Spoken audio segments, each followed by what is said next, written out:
Asalaamu calaykum waraxmatullaahi tacaala wabarakaatu.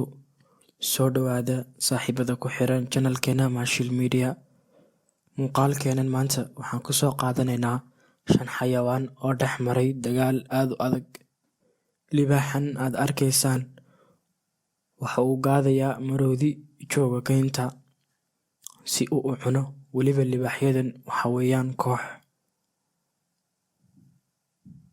balse isla markiiba wuu dareemay maroodiga inuu soo weeraray libaax.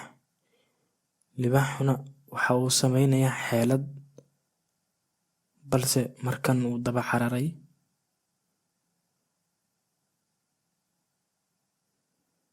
Maroodigana sidoo kale wuu ka cararay.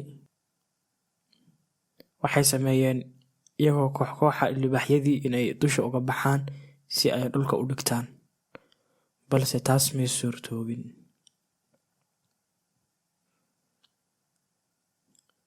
Maxaa dhacay marka in maroodigii uu bacsado libaax?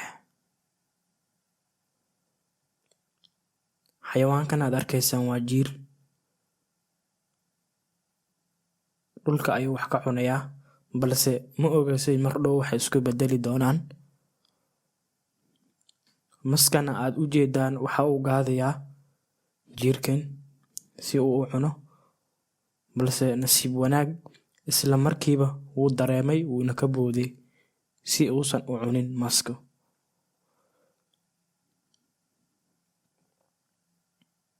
Sidaasna waxaa ku badbaaday jiirkii.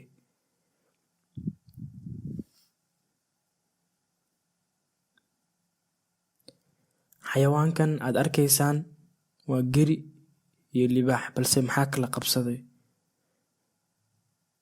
Balse libaaxyada badanaa waxaa lagu yaqaanaa inay koox ay isku soo raacaan si ay wax u dilaan xayawaanada kale, balse taas may suurtoobin.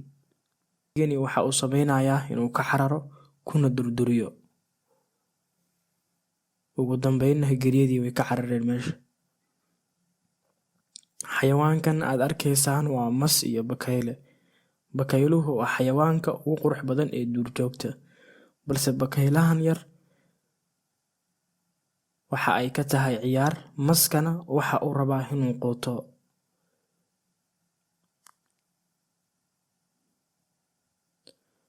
Yaxaasku waa xayawaan awood badan ku leh marka la joogo webiyada,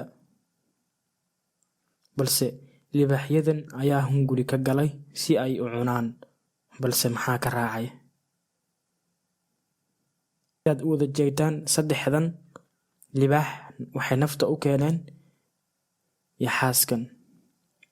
Insha Allah waa inoo iyo muuqaalka xiga intaan ku wada kulmi doono. Assalaamu calaykum waraxmatullaahi tacaala wabarakaatu.